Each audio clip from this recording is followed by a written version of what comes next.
Hello and welcome to your astrological vibrations for Monday, December 20th, 2021 by Gaia Blooming. I am Mimi and our energy mantra for today is, I come to trust that just like the universe, my truest nature is always expansive. Whew! Alright, we have so much to dig into today. We are digging into Venus retrograde. We're going to look at Chiron direct. I do want to mention this week ahead, Venus retrograde definitely holds a lot of energy for what we are working with this week ahead. There's two major pieces, and by the way, the guinea hens have so much to say about this, and they remind us that we are always protected. Apparently, that's one of guinea hen. Some of the guinea hen magic is to always be protected. Anyway, this week, two big events, I would say three. We have the sun moving into Capricorn, which is solstice. That is Tuesday morning that we have that happen. On the 23rd, we have our third pass of Saturn and Uranus. Saturn in Aquarius, Uranus in Taurus. This is part of the extra stimulating vibes that we're feeling and tuning into that I mentioned in last week's scope. And then the third big thing that we are working with on Christmas, if you celebrate, is Venus conjunct Pluto again. So if you remember that, was it last week? It was just recent.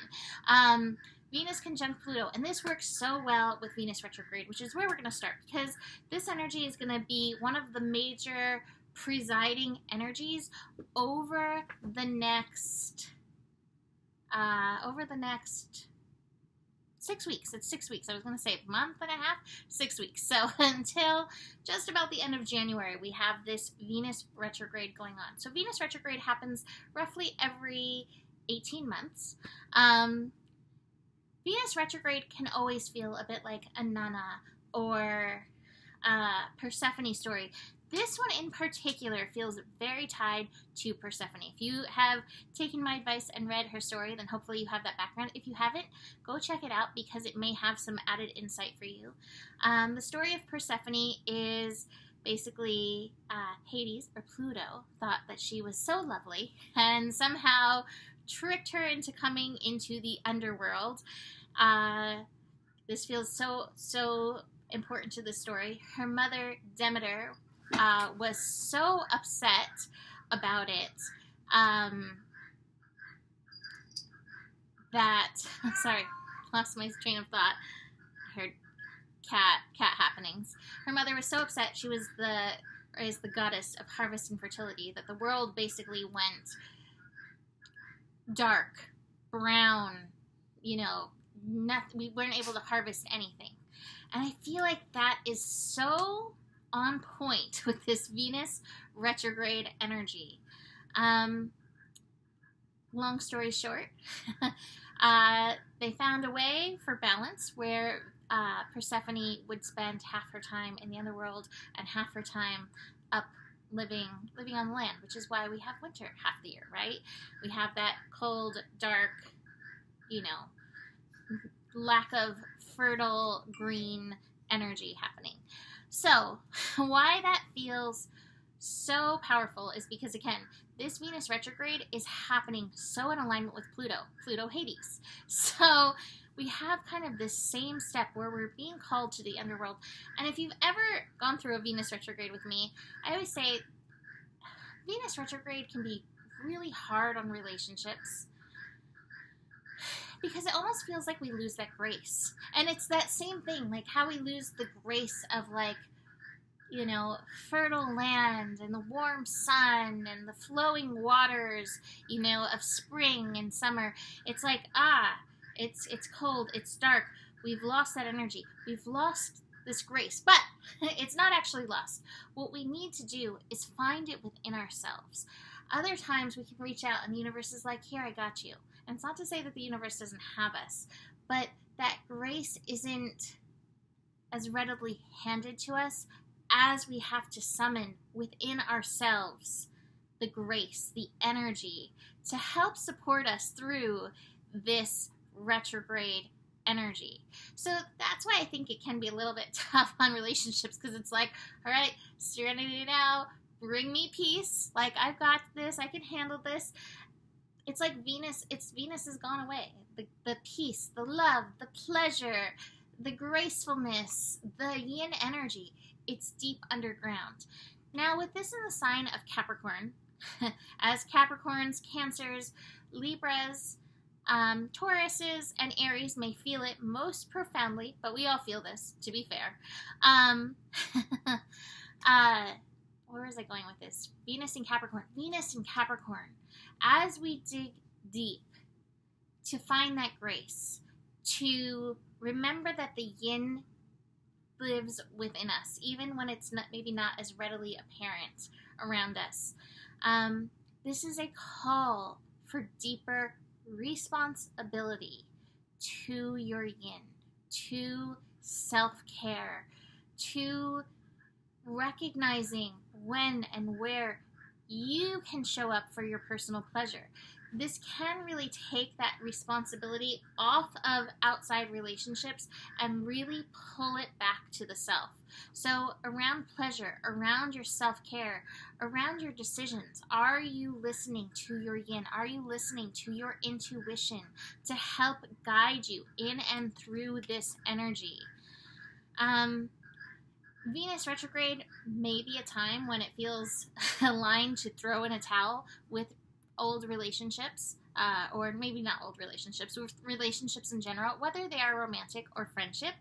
So do be aware of that. Again, we don't really have that grace that we usually have that supports us in and through this energy. So, to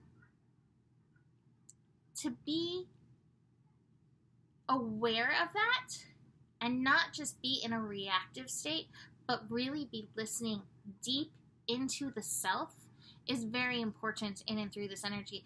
And again, it's very easy to point the fingers outwards, and it takes two to tango, right? We always have two energies in relationship. But with Venus retrograde, again, taking that personal responsibility, that's the Capricorn energy, personal responsibility for yourself in this. Check in with that. And your personal responsibility may be about, like, I am done. I love this, that this was the top of the cards. The do not compromise card, right? I am done. I will not compromise myself. I will not compromise my integrity. This is my firm decision. That's beautiful with Venus retrograde energy, right? That's very, very, very supported in and through this. But again, making sure to take the time to be responsible for the self is very important. So it may feel a little cold and darker over these next 6 weeks. Venus connecting to Pluto. It'll be interesting to see if this next pass of this Venus may need some more of that.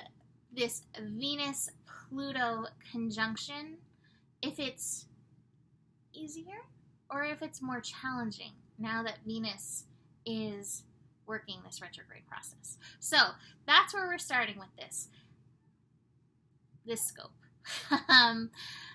We also had, and I love the timing, we had Chiron go direct. So Chiron direct, Chiron retrograde, unless you have Chiron sitting right on top of you, which is 8 degrees Aries, or directly working something with you, chances are you didn't necessarily feel this Chiron direct energy. With Chiron moving direct, after any planet, goes through its retrograde process, it's noticing, what did I learn over the last few months? I believe it went retrograde right at the end of June. And I already started on my 2022 calendar, so I can't actually look right now. But I believe it was the end of June. It was the end of June or end of July. The math is evading my head at this moment. But what have you learned about yourself, being yourself, the actions yourself is called to take since Chiron in Aries went retrograde? Chiron in Aries is working to help us shed the layers of who we are not, so we can become closer to who we are and act accordingly. So where over the last few months have you had that come about? And I would say that as we're working this Venus retrograde, this is really the perfect time to be willing to look and feel deeper in and through this energy.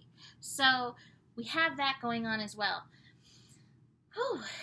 I do think that this is going to, I'm making up words in my head, potensify, which is potentiate and intensify. Put together, it is going to potensify. I really like this word, actually. It's going to potensify the energies this week that that Saturn Uranus square worth stuff.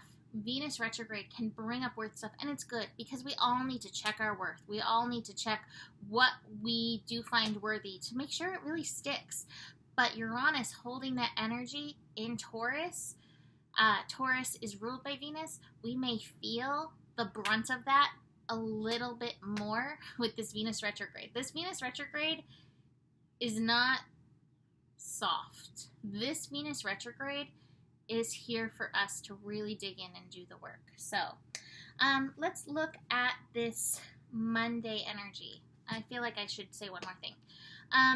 Really, I would say, you know, relationships may be a little interesting over this time.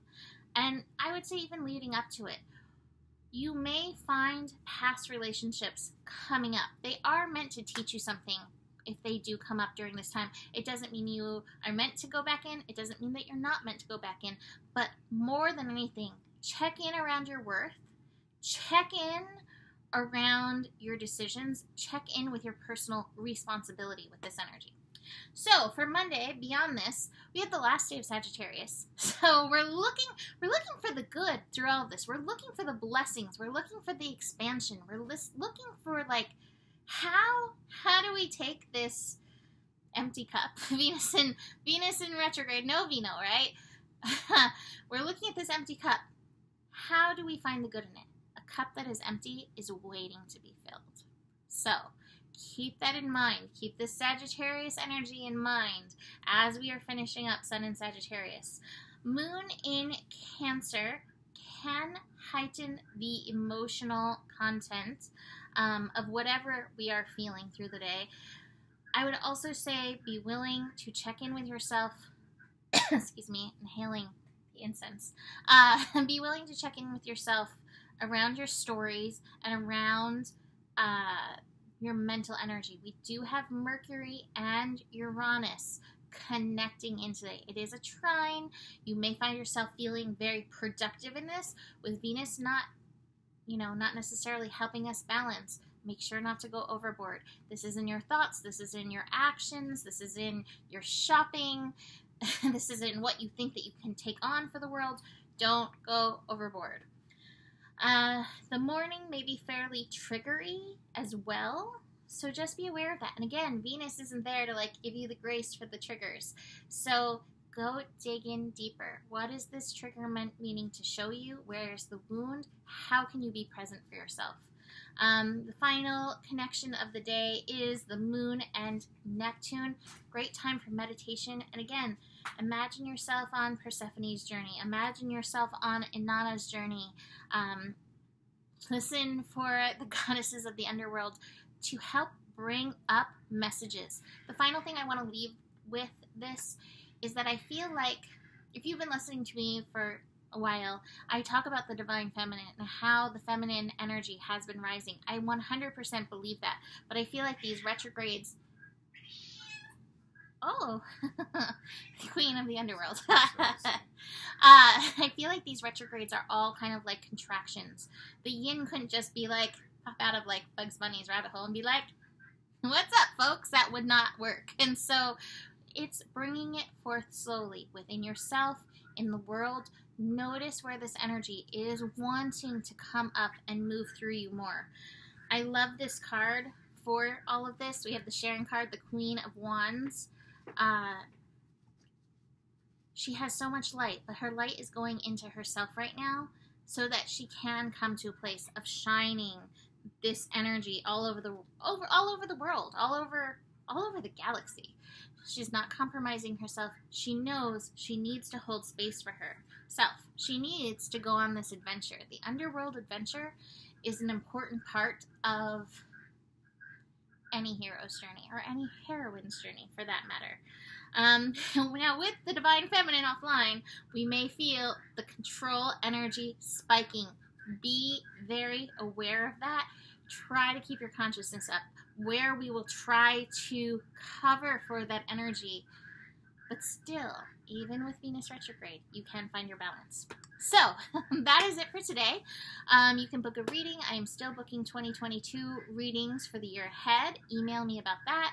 Holiday gift certificates.